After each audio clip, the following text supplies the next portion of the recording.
Trigger warning. This video contains topics of grooming, child-on-child sexual abuse, zoophilia, pedophilia, and sexual abuse. I'm making this video to address my abusive past and bring light to how I was groomed in abusive communities as a child, how I became an abuser myself as a teenager, and as an adult now, I'm taking responsibility, apologizing, and saying the steps I've taken to change and get help and improve. I strongly support rehabilitation and healing for people in abusive situations. Links to resources will be in the description. I will talk about them more at the end of the video. As an adult, currently 21 years old as of writing this, I have for years been taking accountability and responsibility for the harm I've caused to people I victimized in my childhood. I am incredibly remorseful, apologetic, and I do not expect forgiveness. However, I am no longer an abuser, and I haven't been for years. I have taken steps to improve and change myself as an adult, be responsible for the harm I've caused, and prevent any sort of repeated instance of abuse in current times. It's important to understand that cycles of abuse are not linear. It can take a long time to deconstruct and identify the symptoms of abuse, especially when they are so normalized to you. When you are in an abusive situation surrounded by negative influences, it can completely warp your perspective and your actions to believe that environment and influence is normal. Being abused is never an excuse to justify abusing others or to make people you've hurt forgive/trust you. But being aware that it is abuse and realizing how you've treated people as wrong is the first step to improve yourself as a person.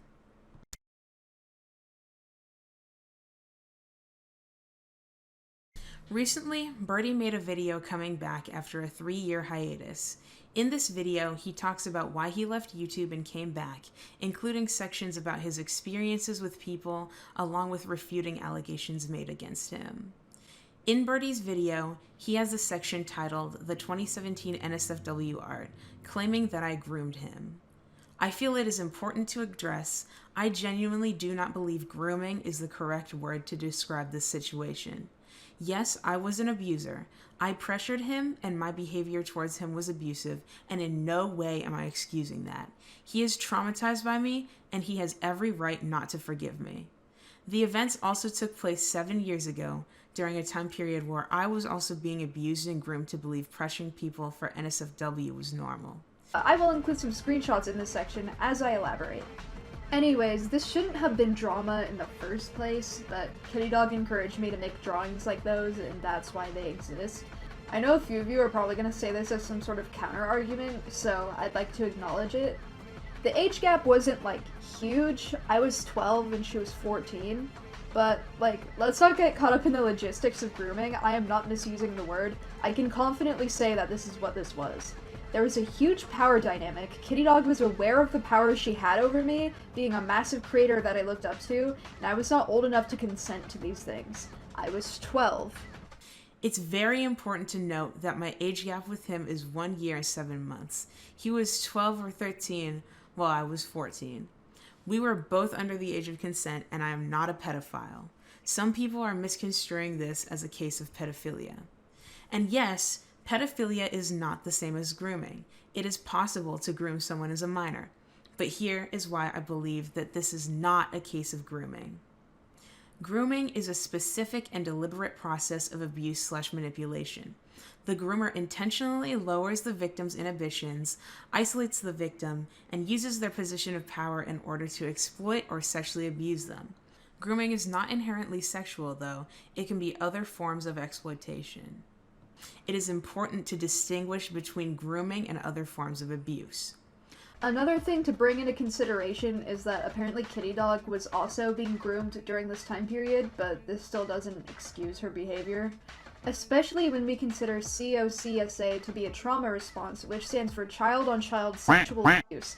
And yes, sexual abuse can be accounted for under messaging like Kittydog did. I do agree with Birdie that this situation falls under child-on-child sexual abuse, or COCSA, and it is a valid form of sexual trauma. It is the result of a child that's been abused and is abusive to another. But COCSA is a very nuanced, complex, and not black and white topic. It is important to recognize and understand that while you should condone this abuse, a child acting out this abuse may not fully understand what they are doing. This does not apply to all cases, but it is very possible for many cases of COCSA. Some people may rather call it sexually harmful instead of sexually abusive, as to further differentiate between children's and adults' sexual behaviors, but personally I believe sexually abusive is still a valid way to describe it. In the video, he claims that this is grooming because of me intentionally using my fame as leverage against him. But while he idolized me, and I knew I was popular, I did not realize how being an idol to him influenced his behavior, nor did I comprehend the power dynamic to use it against him. I was also a kid and looked up to him as work. We both had large fan bases at the time. Being a child, I was unaware of the responsibility that being a huge creator had, and this led me not to understand the impact of my actions. I'm certain this also applied to Birdie at the time. Some of the screenshots in Birdie's video are lacking context, and I will show the full screenshots here.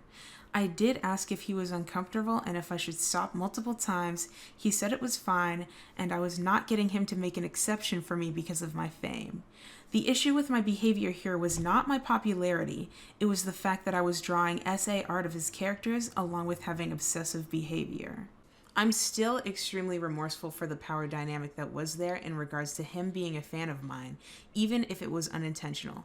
His idolization of me still added pressure and put damage onto Birdie, and it did play a part into why he put so much trust into me and was intimidated by me.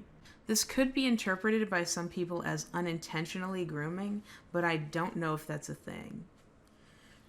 I'm aware of the fact people are still going to defend Kittydog in this situation, but at least acknowledge the impact this had on me as a kid. Refuting the claim of this situation being grooming does not invalidate Birdie's trauma. Regardless of how old I was, how long ago it was, my understanding of my actions, and if I was being abused myself, I should still be accountable for pressuring and drawing NSFW and SA and being abusive to Birdie during this time, and his trauma is completely valid.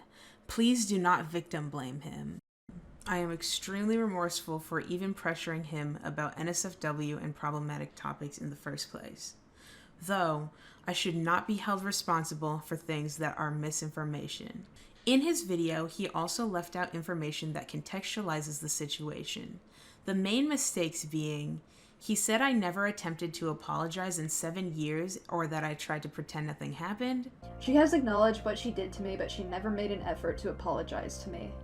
He did not realize that I made an accountability document about my overall change a few months before. In her card, she expresses remorse for having hurt people in the past and vaguely apologizes publicly, but she never apologized to me. He said I intentionally used my fame/power dynamic as leverage against him, which I already addressed previously. And he said I privated my Birdie Mind animation because I knew about his video. I attempted to reach out to Birdie in 2020 intending to apologize upon being confronted by one of his friends with screenshots of me being abusive in 2017. Birdie declined talking to me, so in an attempt to respect his boundaries and believing he never wanted an apology, I did not reach out. I was not trying to pretend nothing happened. I've been remorseful for years, and I only found out he wanted an apology by watching his comeback video. These are screenshots from when I wanted to reach out and apologize to him. I believe he deserved an apology, so although late, I sent him an apology after his video was released. After Birdie responded to my apology and we talked things through privately, he posted a community tab explaining things that had been misinformed in his video, clearing things up, giving his perspective. On screen is the public statement he made clearing things up. I will paraphrase it, but you can pause to read it in his own words. He emphasizes that I was a victim learning the actions of my groomers but can't elaborate on it due to not knowing the specifics of my trauma, states that I'm still a groomer in this situation, and states his trauma is still valid with a brief explanation of COCSA. He acknowledges my accountability doc, saying he was unaware of it while making his video. He explains that I did attempt to apologize a few years back, but the time period I reached out was a traumatic time for him and he most likely blocked it out and didn't remember it at all. He states he assumed I privated the Birdie Mind animation during a Paranoid episode and that it was unprofessional to include. He acknowledges that I wasn't aware of the power dynamic and that he assumed I was aware because him being a fangirl played a big role in what happened. And he concludes with mentioning that he does not forgive or support me and he is still traumatized, mentions that he's not my only victim but he cannot elaborate due to not knowing the others hurt by me, and he makes a point not to harass or be discriminatory towards me. I privated the Birdie Mind animation in February 2024 after finishing my accountability doc. To reiterate, my doc was not prompted by Birdie, nor did I know he was making a comeback video until later on. The reason I privated this video was because I was privating a lot of old problematic videos. Now, there's some people who likely listened to Birdie's video without actually watching what's on screen, hearing him explain how I threw him under the bus and made fun of him for being harassed, and many people have been passing this section of the video as true. This led to the first time I got into big internet drama, and kittydog completely threw me under the bus when this went down, despite encouraging me to draw art like this prior to it being publicized. She essentially made fun of me for being harassed while still pretending to be my friend. I did not throw Birdie under the bus during our friendship, nor did I make fun of him for being harassed or pretend to be his friend. He himself mentions this not being true, that he misremembered in the video, and he tells the viewer on screen to ignore what he said. Back then, I did not publicize the situation with Birdie out of respect for his privacy and boundaries. I also believe situations like these should be handled in private, and since I was under the assumption Birdie did not want an apology from me, I did not mention it again. Everyone I've hurt while I was abusive, who I remember and have contact with, and I know genuinely wanted an apology from me, I have apologized to directly and cleared things up with. That being said, nobody is obligated to forgive, trust, be comfortable with, or talk to me after knowing the damage I've caused, especially victims of my behavior, either directly or indirectly, or people who have been victimized in similar ways. If someone is triggered by me, I will always respect that and not push any sort of communication. But if I have directly hurt / been abusive towards someone and they would like closure or an apology from me, I am always willing to apologize for my behavior. Also, if I do make any mistakes in the future, I would appreciate being told directly what I can do to improve. I do not want to evade responsibility if I do something wrong. In February 2024, I completed a document addressing my abusive past and posted it to my community tab and Twitter. I am going to restate it again in video form. This video version of the accountability doc has been edited to have more efficient wording in video format, include more context in the age gap and NSFW normalization sections, and leaves out concluding sections I elaborate on later in the video. If you want to read the original document, it's linked in the description. Many people have accused me of being a zoophile. In my 2017 Discord server, I was groomed by online pedos and zoophiles into believing that zoophilia was normal, convincing me I was mature for my age to justify age gaps, and got me to the point that I believed I was a zoophile myself. People also started assuming I sexually abused an animal because of an event drawing I made in 2019. It was an event about physical abuse, having been beaten as a kid and causing me to be violent at 10 years old.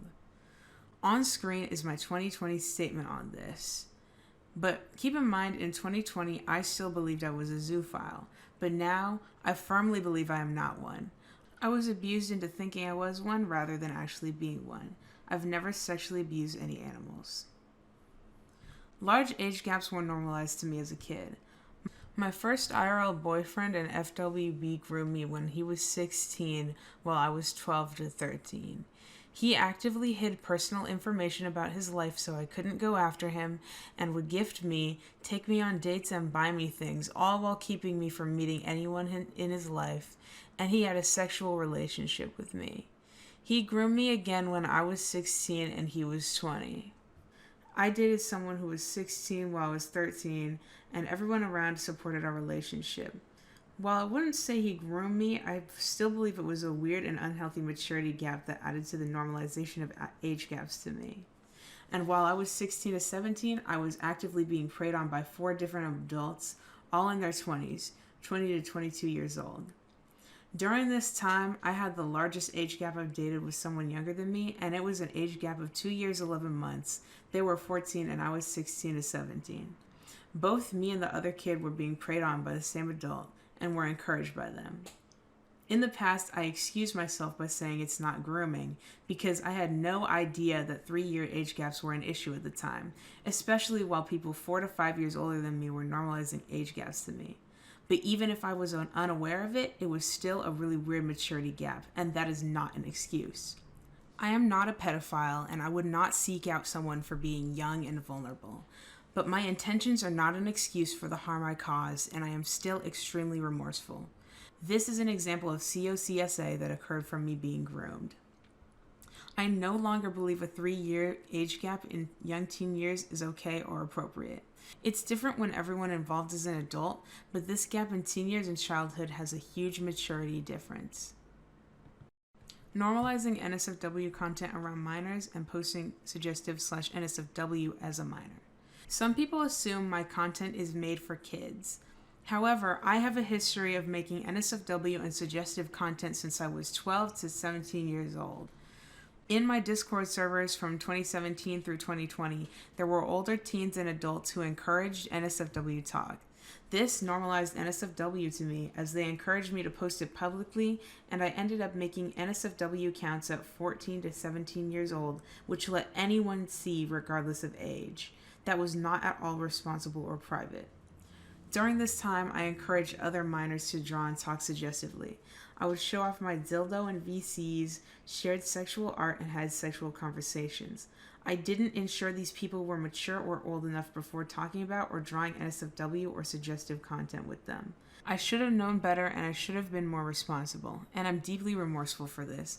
I have hurt way more people in doing so than I can even remember. Some of the people in the 2017 through 18 servers encouraging me were zoophiles, pedophiles, and normalizing sexual assault. They would show people how to seek out illegal content. I cut off the people who did zoophilic and sexual assault normalization in mid-2018. However, I was still being influenced by people normalizing large age gaps to me and just overall being publicly sexual as a minor. I was overly publicly sexual, and I didn't care or take responsibility for how that affected people. I used the excuse, I'm mature enough.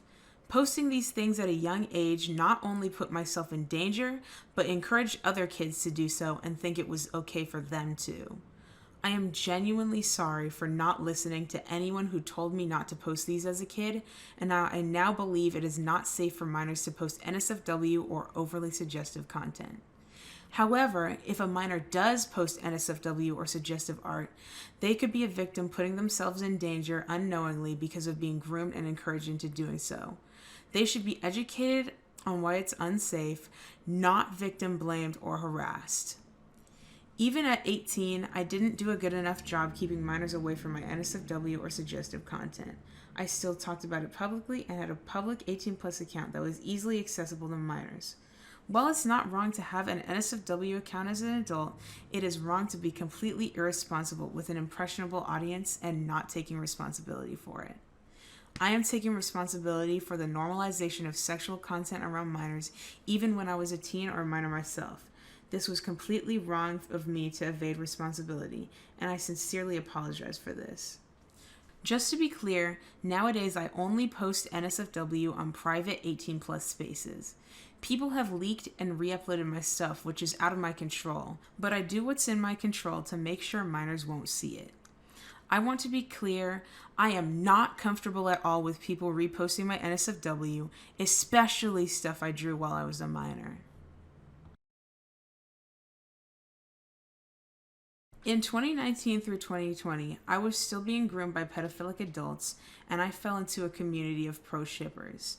This caused me to push and defend pro-ship beliefs, indulge in pro-ship NSFW and roleplays, and I tried to make a video defending pro-shippers. The video was never finished, thankfully. I tried to justify why problematic ships are okay to fans of mine, and I even made fun of and mocked the people who were triggered by me. I want to be completely clear that if you are triggered by me, it's completely valid to be, even if I've changed. Nobody should be forced to act like they're okay with me for any reason at all.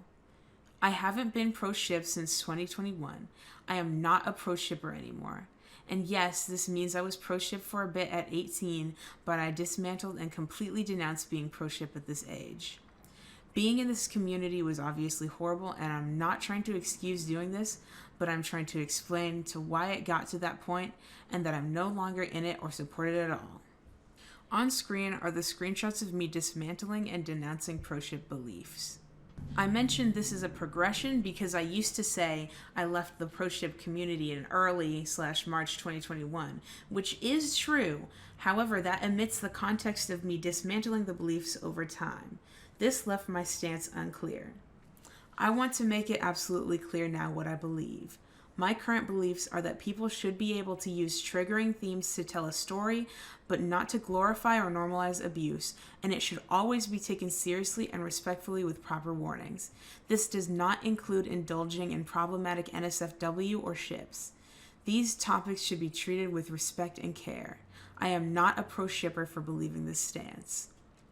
I also want to mention my stance on feral NSFW.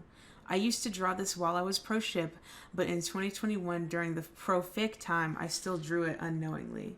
It was so normalized to me that I used the excuse of them still being anthro because they are mentally human yet still have animal proportions. But now, I don't support that stance, and I avoid drawing or supporting feral NSFW at all. Nowadays, if I draw NSFW, it's still furry, but they have humanoid bodies, and I don't draw animal genitalia. I'd only draw human or monster ones that don't link to real animals. Further accountability and growth. The first thing that led me to deconstructing cycles of abuse was when I had a sex education class in 2018. This is when I first became aware of signs in abusive relationships. This is also why I cut off my zoophilic abusers in 2018. I will show some pictures of the notebook I was given in this class on screen. Feel free to pause and read if you're curious. I was in therapy and got medicated in 2020 through 2022. Unfortunately, in 2022, due to having an emergency move across the country and issues with money, I was no longer able to afford therapy or meds, and I had been stuck in an unstable living situation for about over a year. But during the time I was in therapy, we focused on deconstructing layers of trauma and shame, being able to release and let go of destructive behaviors, thoughts, coping mechanisms, etc. Here are two of the videos my therapist has shared with me. They'll also be linked in the description. While I am not currently in therapy, I have still been working to deconstruct and heal from my trauma and continuing to practice helpful coping mechanisms that I learned from in therapy. Recently, I have moved away from my unstable living situation, and I am working towards being able to get insurance and afford therapy and meds again. Within the 4 years of working through my behaviors, I've gotten much better with knowing how to make healthy boundaries in relationships. I now find it extremely important to emphasize making sure people I talk to are safe and comfortable with things, and maturely talking through any conflicts that may arise. My close friends are adults around my age range. Out of my own personal comfort, I do not want to make any more friends who are minors. While it's not wrong to have friends who are minors as an adult, I much prefer to be around people close to my age. I am okay with interacting from a professional and business standpoint with minors, such as responding to comments and commissions, but not becoming close. Going forward with my content and changes. In the future, I want to change the way I handle my content. I will no longer post more overly suggestive animations and art on my main accounts. I do not feel comfortable doing so anymore, especially due to heavily contributing to the rampant over-sexualization in media where minors can see. My channel still contains other mature themes, but I do want to put better warnings for those mature themes such as drug use, unhealthy character interactions, gore art, etc. I used to not take seriously the amount of influence my content and my online expression has, but now I know that even though I never intended to have a young audience, people who are impressionable will still see my content, and I need to take that responsibly. Educating people and internet safety. One thing that's really important to talk about is how to educate and especially protect young people and kids on the internet. When it comes to being online as a kid, you can have any mistake or interaction with someone follow you around forever. There is no concise safety guide for having an online presence or being in an online community. This can cause people of any age, but especially children, to be abused, misinformed, or negatively influenced. Especially in toxic online communities, people can be influenced to believe certain things are okay when they're not. When all you've experienced is toxicity and abuse, it can encourage you to repeat that same behavior. This is especially prevalent with young people who are neurodivergent, have mental illnesses and or trauma. The internet can be a form of escapism and worsen perceptions of reality. It's also important to recognize that kids online who become content creators may reach popularity or be put on a pedestal that they're not ready for and have no idea how to comprehend having a big platform or that much attention. This happens in the animation meme community, but it can also happen in other online communities. These platforms are not healthy for any child to have, but with the state of the internet, it's become incredibly easy to attain. Having a big platform as a kid can warp your perspective of the world and yourself. Having everything you say broadcasted and archived can cause long-term damage to your mind, especially while it's developing. It can become easy for kids online to fall into cycles of abuse and push abusive behaviors they've learned onto others, which can fall under COCSA. It is also so easy for them to amplify that negative influence onto the audience to hundreds and thousands of people, or however big their audience is. I believe this community and people in these cycles of abuse deserve rehabilitation, healing, and recovery. Promoting harassment and aggression does nothing but scar other potential victims and repeat this cycle of abuse. It's very important to understand where to find safe spaces and recognize patterns of abuse, especially at a young age. Being online can expose you to people and influences that may be harmful, so it's important to be aware of resources you can use to help recognize unsafe patterns before they happen. First is a website that gives resources and information, which is Know to Protect, from the Department of Homeland Security. The goal of Know to Protect is to prevent and combat online child sexual exploitation and abuse. It offers resources for communities to speak, help victims, and talk to survivors of abuse, while also giving tips and assistance on what it is.